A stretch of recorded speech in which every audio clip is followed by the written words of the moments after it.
let's say 100% disabled or 90% disabled. It's a weird system. You go in and you get your annual checkup. They could evaluate you and reduce your overall compensation and say, you're not 90 now, you're 60.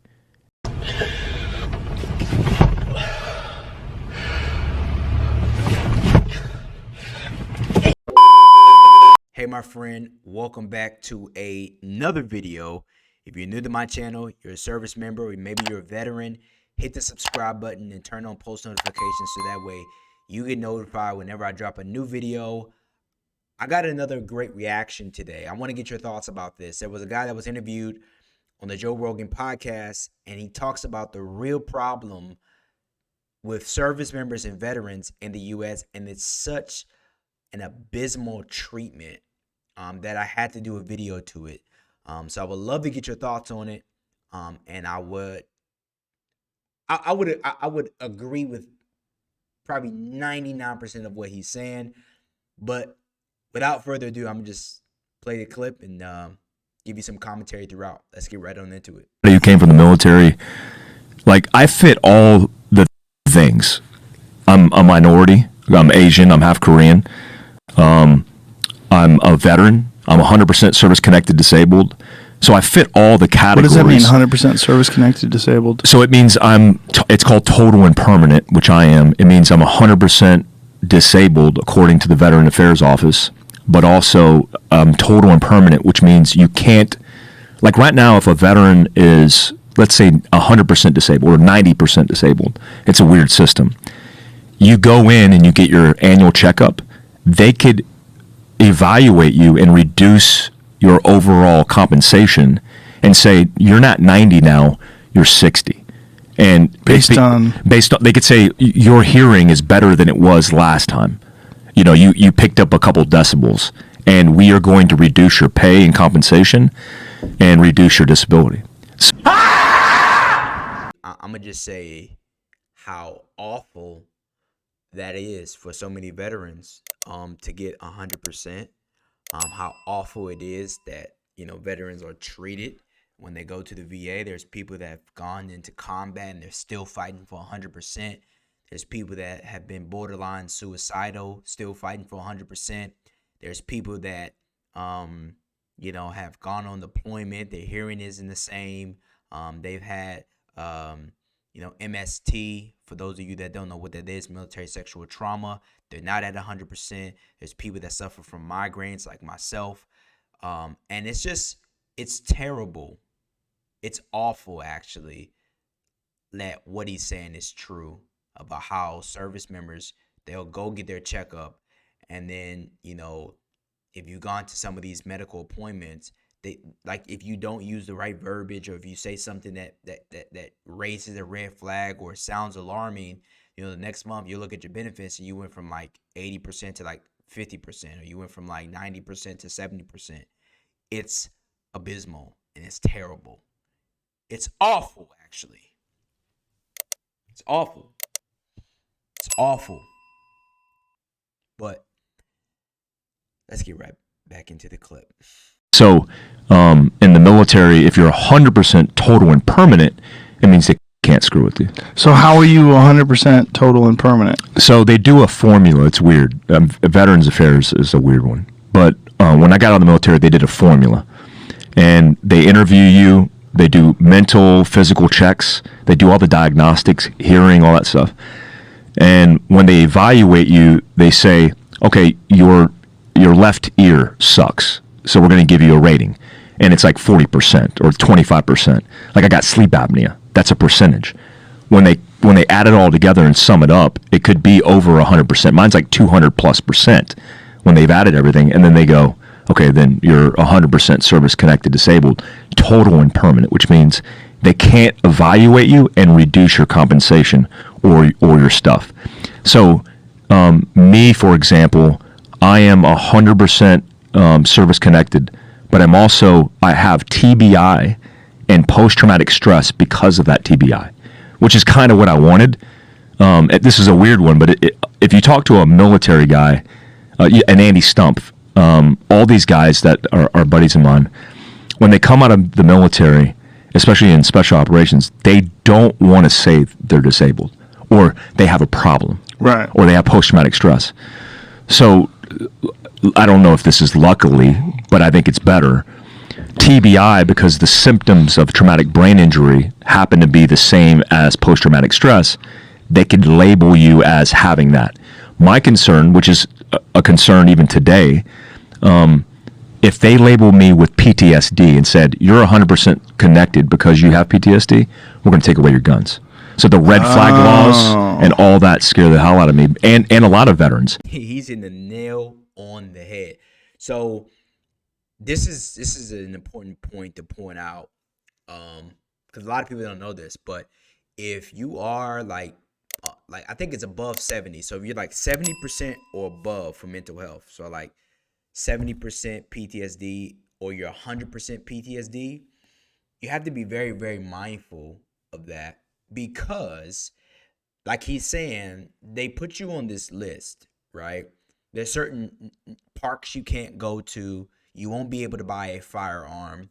You're not going to be able to go to certain places because you're on this registrar list. I don't know exactly what it's called. I know a good friend of mine that works at the VA. He told me about it, and I didn't even know that was a thing. But if you are like 100% PTSD, 100% PTSD, or any type of mental health, so just say 100% mental health, because like mental health rating is combined with like PTSD, TBI. Another one is like anxiety, depression. If you have all those and they add up to like 100% for mental health, you're going to be placed on this registrar list, and you're not going to be able to do a lot of what he's just said, like your firearms and some other things. You can't go to certain national parks. It's crazy. So you got to be mindful of that. But I just wanted to interject that, and let's just keep going. But if you're liking this video so far, hit the thumbs up.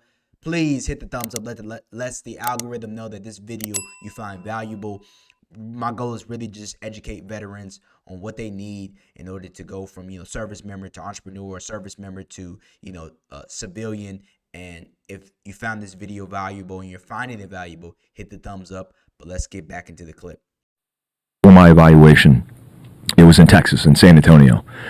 And I walked into the office, and there was a long hallway, and there were dudes doing construction in the hallway. And I heard a loud bang behind me as I entered the room. And the doctor was looking at me, and I turned around and was like, what was that? And just turned around. Like, you do that to noises, especially bangs. And I turned back around, and she goes, a little jumpy, are we? And I was like, here we go. And we did the interview, and they asked questions like, have you been in combat? Yes. Have you killed people? Yes. Have you seen dead bodies? Yes. How many dead bodies have you seen? Hundreds. Well, we find that hard to believe. Like, what? Straight up. Well, so they're challenging whether or not a person who's actually been to combat, whether or not you've seen X amount of bodies. 100%. I find that hard to believe. 100%. Holy. The biggest. What does that feel like when someone's questioning you like that? It was the most disgusting thing. I almost got up and walked out. That was the psychologist evaluation. When I got my physical eval, it was a gentleman who was a veteran. Most of the guys are veterans. They served in some capacity, so they get it. They understand, but they're used to dealing with shits. And I want to be careful, because there are guys who suffer from post-traumatic stress. There's dudes who get blown up. There's dudes that go through a lot. But the reality is most people who serve in combat don't do so at what I would call the tip of the spear. They're not in the front lines. They're not involved in continuous combat. They might have one rotation. So most of what they see are people who have maybe gotten blown up, maybe not even been to combat. They have the fear of impending doom has created this trauma inside of them, and then they want disability. And I'm not judging, because some of those guys do. I know some of those guys, but they're not used to a guy who has an experience in combat where they volunteered for it, they wanted it, and they did years of it. So when I talked to the guy and he physically evaluated me, he's like, move your neck, because mobility is a part of the equation. And I couldn't move my neck a certain way. And he goes, I find that hard to believe. You can't move your neck more than that. I'm like, I'm injured. And he goes, well, let's talk about the history of where you've been. And I started lining out my combat time. And he's like, oh, this is different. He goes, well, who'd you serve with? And I was like, I was a Green Beret. Like, oh, okay. So how many years in combat? Yeah, 4 years in combat. Oh, okay, well, this is different. And he almost like shifted and almost apologized to me because he's like, hey, man, I'm used to seeing garbage. Okay, so they're used to people that are trying to like kind of scam the system a little bit so they don't have to work again. Unfortunately, there are people that do that. There are people that game the system to, be 100% PNT because of, the benefits. For those of you that don't know and understand, the benefits have been 100% permanent total.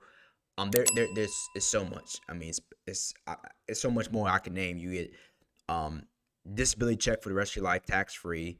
You don't have to pay property taxes on your house. You get medical, you get dental, your dependents get medical and dental, and the list goes on and on and on. If you're 100% permanent total, because there are different types of 100%. I'm not going to go into that for the sake of keeping this video short, but there are people that try to game the system. They really want to finesse.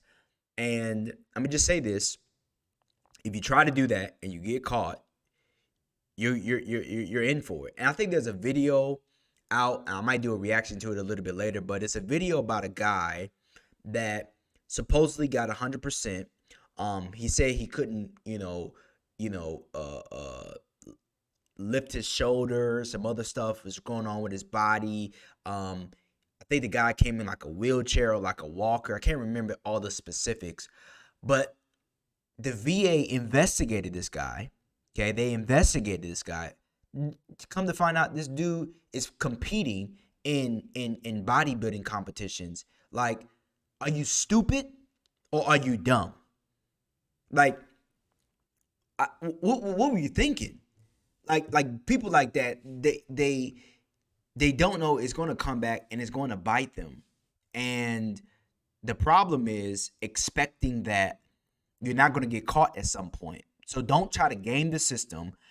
If you are in the service, right, and you do have problems with you, make sure you go to medical while you're still in, period.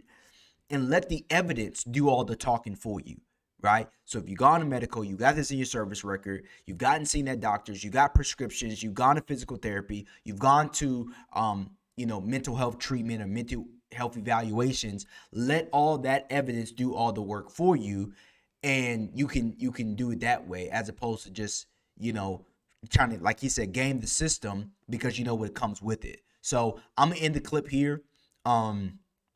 And I know that there's a lot more I can go into, but I want to end it here and I want to get your thoughts. So leave a comment down below this video letting me know, like, do you agree of the treatment that veterans get? Do you feel the pain and the suffering that a lot of service members are suffering? Maybe you're one of them. And if you enjoyed this video, again, hit the thumbs up. If you're new to my channel, hit the subscribe button and turn on post notifications so that way you get notified whenever I drop a new video. I got some more videos here or here, somewhere around here. Check them out. I look forward to catching you in the next video. Bye for now.